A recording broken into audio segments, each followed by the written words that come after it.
guys, and welcome back to another episode of your Besthetician podcast.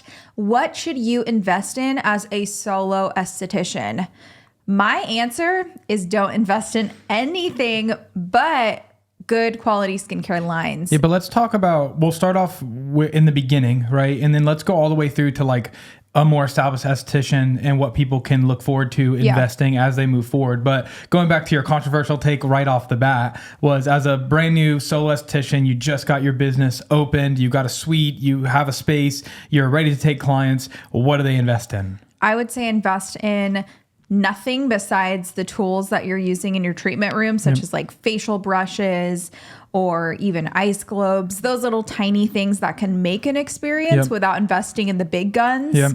So for me, and every state is different, but even just like adding dermaplaning to my treatments, I would only recommend that if you're comfortable with it. Of course, don't just offer it to offer it. But truthfully, I think that we all get really excited, and not that like you can't invest in anything. Let's say that you are a new esthetician, like you're figuring out who your clientele is. You're figuring out like what marketing works best. You're figuring out what services you like performing best. There's a lot of figuring out in the beginning. So like, again, I always say fill in the gaps to what your current clients need. So let's say like you invest in microneedling, but you don't have a clientele for it.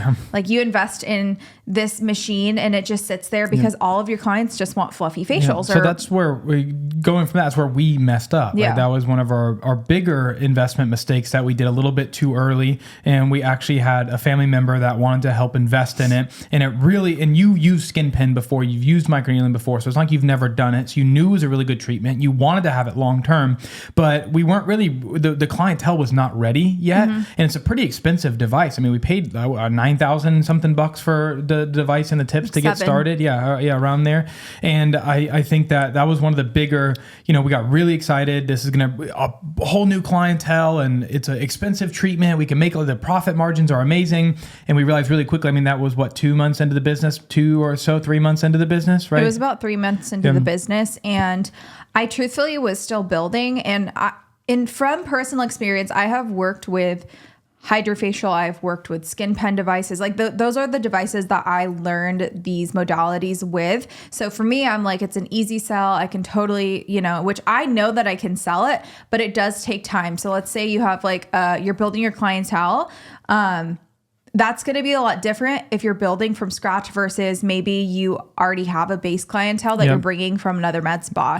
Like literally look into what your current situation is, because everybody's is different. And I think that's where you can decipher. If you're a new esthetician and like us and you're starting from scratch, don't invest in a bunch of like thousands of dollars in machines and stuff. Like get your feet on the ground and figure out if you're a newer esthetician, like if you don't know exactly what type of services you even want to provide or focus on, that's going to be a lot of figuring out in the beginning. So like don't invest in things that's going to like dig you in a hole essentially, versus somebody who maybe you already know what type of esthetician that you want to be and you know the lines that you want to carry, but also at the same time, make sure that you take those steps to get there. Like, truthfully, you could think that you're going to bring a bunch of clients, but like get your feet on the ground and then figure out, okay, who's following me from my previous, spa that I worked at. And just give it like give it a few months to figure it out. Like just, what you need. I always say this too, your hands are your like biggest like asset. I'd say, going back Does that make sense? Yeah, of course. And going back to like what you should invest in, because we've had things not to do. But like Victoria mentioned before, the brushes and the globes, those are all amazing add-ons. One thing that we did early on, that was a pretty small investment, but went a long way, because we had a really cheap massage bed, but doing the padding, the memory foam on top of the massage table. I'll explain that, because it's a little bit like, just so if you guys are like, oh my gosh, I don't have all this money for a fancy spa equipment bed. You can literally make a premium bed with memory foam. So what you do is you get a massage table that's like $150. Then you get a memory foam pad and you just cut it out to the corners. You do a twin size normally. Yeah, and then lock it in with like a leg bolster and with a fitted sheet. And I'm not kidding. every single person that laid on my treatment room table, they were like, oh my gosh, this is like the comfiest thing I've ever laid on. And I was like, thanks. It was $200. Yeah. Really cheap. It goes a long way. Yeah. And then even that, and then the nice linens on the bed, those are little things, but it goes a long way for our new client that comes in and goes, oh, she's invested, and it's not just some this is not just some random esthetician that's opening up shop in the bedroom. And I think those things went a really long way. And then going back into the products you mentioned, I don't know if you have mentioned yet, but our biggest investment that we did that we don't regret would be Skin Better, was retail, right? That was the first order we jumped in with, and Skin Better isn't the only option, but it's one that you knew really well, and you were like, hey, I think this is really important to bring it on. And you had those talks about it too, where I'm like, can you sell it? Well, for me, I think that home care is the most important part of like results. So for me, I was like, no, the Skin Better I am obsessed with this line, and I know that bringing on that line will essentially open the doors for the types of clients that I wanted. Now, again, if you are building and like you're like figuring out, you're like, ooh, everybody has Skin Better. Like, I know it's a great line. Should I bring it on? Like, no, like it was like a non-negotiable for me, because I wanted people to leave with the best of the best. And at the time, I'm like, I want to attract anti-aging clients. So if I can't bring on Hydrofacial or Skin Pen right now, I'm going to at least have these lines that people are literally looking up. And I mean, I've literally had clients tell me, I booked with you because you carry Skin Better. I'm not kidding. It's like a certain type of clientele, which is more premium. They've been to med spas before. And truthfully, I don't know if I would recommend that for everybody, because I mean, it was just my personal journey, and I wouldn't do exactly what anybody does, to be honest. You kind of have to take these with a grain of salt and figure out what resonates with you and what you know you can sell. And I mean, Skin Better was really important for me. And then I also brought on a really small line called Skin Fitness. They're based out of Florida. I learned with that line. That was the first med spa that I worked at that carried that line. And my mentor that I really look up to, she started with that as well. So I was like, this gives really good results, and it smells really, really good. And it was cheap. And it was cheap, no minimum order. And that's another thing. Like when you're looking at the lines, I know, and I didn't start with like Glymed or even Circadia, but like those are some really good lines that you can even start with. It's not, and you kind of have to like figure some things out, like try things out for yourself. And in the beginning, like you truly are just like reinvesting into your business. So I would honestly like try to do this work before you go solo, even like starting that process before you go solo, because you want to have a good base of just like back bar. Back bar is really important, and having clients, giving them something to take home with that you love. Like people can feel the passion that you have with products. So if you just have something to have it, or you're like, I need retail, so I just ordered a basic cleanser, moisturizer, sunscreen. Like, no, why are you selling those products? Because people, again, could feel that. Like, have purpose on the reasoning of why you're trying these products. Yeah, and don't be afraid to mix and match. Yeah, mix and match through, Glymed or Circadia or, there's tons of brands out there. I know it's difficult with those opening orders. And I would say that would be probably one of the better investments that anybody could make if there's a line that like is clinical or ZO or some of these, higher grade medical skincare lines. And if you know it really well and you use it yourself and you're purchasing it already, then I do think that is a really good first way to start your business. Just like how you felt about Skin Better. You're like, Chris, I know this line like the back of my hand already. I know the results that it gives. So when we had to fork up that $2,500 minimum order, it was still really difficult because we didn't have any money, but we felt really good about it. And it gave you this excitement to go in and sell products. So you weren't like, you sold Skin Fitness in the beginning too. And that was kind of our budget friendly line for newer clients, but you just were never as excited about it. And as quickly as you could phase it out, you kind of did.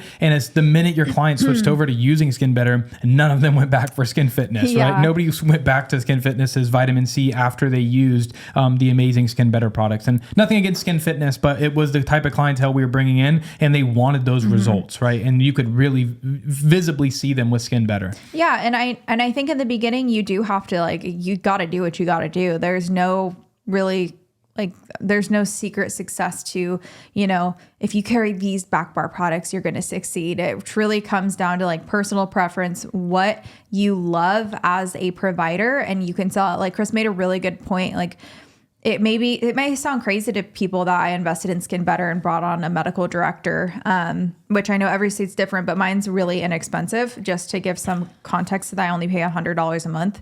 But like I know some people that cost them $300 to like $1,000 a month, or whatever services that they carry.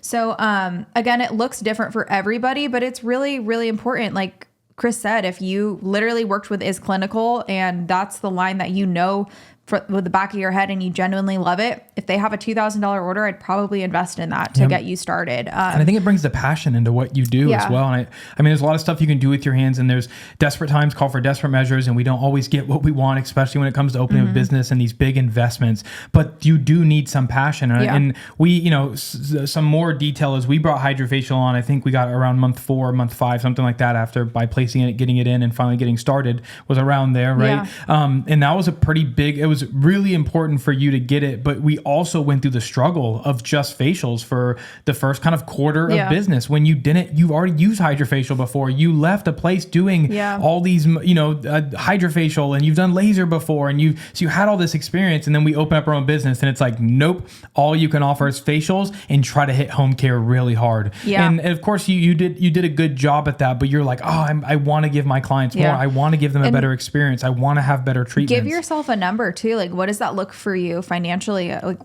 how much do you have to make a month to like make your payments, or how much do you have to make with, even considering oh my gosh, I'm blanking, the solutions with Hydrofacial, you know, you have to think about all those things, and you may not get it right away. I mean, that's truthfully the honest, but like set these numbers that like, you're like, once I hit this number, I'm going to invest in the Hydrofacial or whatever it is. How many clients it is. Like as soon as I can get to 20 clients a month, and put the feelers out for your current clients. That's something that I did before I brought it on. I was like, well, I'm guaranteed that I have at least 10 people that will do Hydrofacial, or they know of Hydrofacial because of like seeing it on my page from other, you know, when I did work at another med spa. So I mean, again, it's just really important. And then also something I really wanted to touch on is your room. Like your room is marketing. And so I would invest in that. We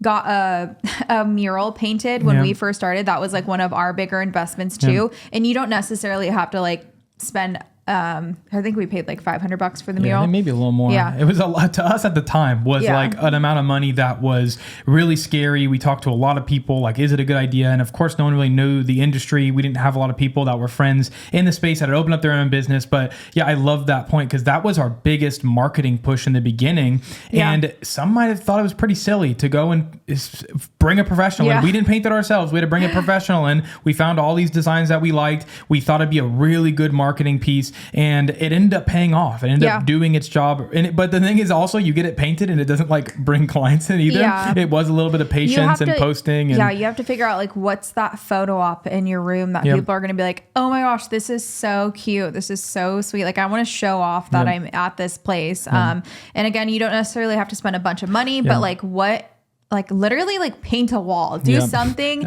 yourself that can bring, you know, eyes to your business and something that stands out. Literally everyone was like, oh my gosh, I'm at Skin by You. This is the cutest spot ever. And I was in a tiny studio space, like the tiniest studio space. So think of those little details in your room. And I know that we all get super inspired, you know, by seeing other solo estheticians, but like, just kind of see what other people are doing and make it your own. And again, whatever you're doing, make sure it resonates with you. Like every person that was like, why a mural? And I told them a story. Like I was like, I wanted it to feel like the desert and that people can relax. So like literally when you're laying down, you look up and it feels like you're like in the Arizona sunset desert. Like that was like my story. And then people are like feeling it. They're like, oh my gosh, like this is so nice. Like I feel like I'm in the desert, like laying down. And it's like, almost like it's just serene. Yeah. It felt really relaxing. Yeah. If you guys haven't listened to Victoria's interview with Skin Solutions by Rachel, we didn't actually plan on talking about it, but Rachel brought it up as well when she first got started. She had a really cool lamp, and I think it was this is where the magic happens LED in a room, and those were pretty cheap. And then she was had that lamp in the corner had the palm tree. Yeah, and people just thought, and it was very photo friendly. And she had the same thought, was like, I want this room to feel picturesque. I want you to remember it. And hers was a lot cheaper than us painting the mural, but she said it worked extremely well. She said she had so many women come in, and she booked a lot of her clients from what I remember off of referrals in the beginning, because she had these younger women that come in that had pretty good influence in the area, and they're taking pictures in that corner, taking pictures of that beautiful lamp and this is where the magic happens sign as kind of a flex that they were coming in to get these like cool facials. And Rachel built a ton of clients off of that. And it made me realize like, oh, that's the same thing that ours just touched a different clientele, right? So that goes back to what you mentioned in the beginning, finding that clientele,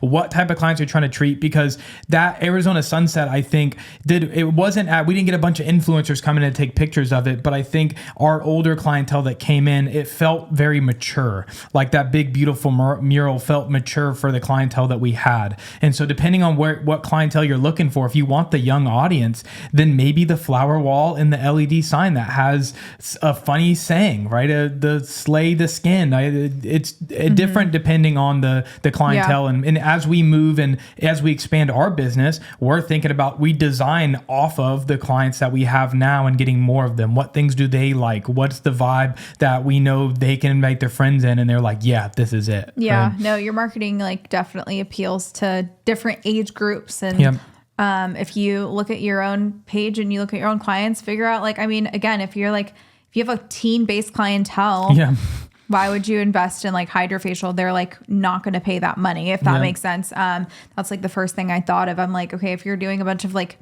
teen facials, no one's like, you don't have a base clientele that's going to like, when want to get those services done. And the same thing like bringing on Skin Better or an anti-aging line. If you're treating teens, they're most likely not going to be wanting to buying anti-aging lines. And even with the type of clients you have, the types of products like hyperchlorous sprays and kind of more fun products work better for different clienteles and different age groups. And we were in the beginning, we watched some of these other estheticians that had a lot more clients than we are, and we're doing things a lot different. And we're like, there's no way this gets them clients. There's no way this makes any sense. Like going back to Rachel, when she'd post a lot of really funny stuff, and I'm like, there's no way this is getting her clients. But then we meet and hear about her clients, the ages of her clients, and the clientele that she has, and that's what they like. That's what they want to see. That's what connects them to her as an esthetician. Oh yeah, and she's a phenomenal esthetician, and she's like really trusted. And I mean, the clientele that she has built is really cool to see because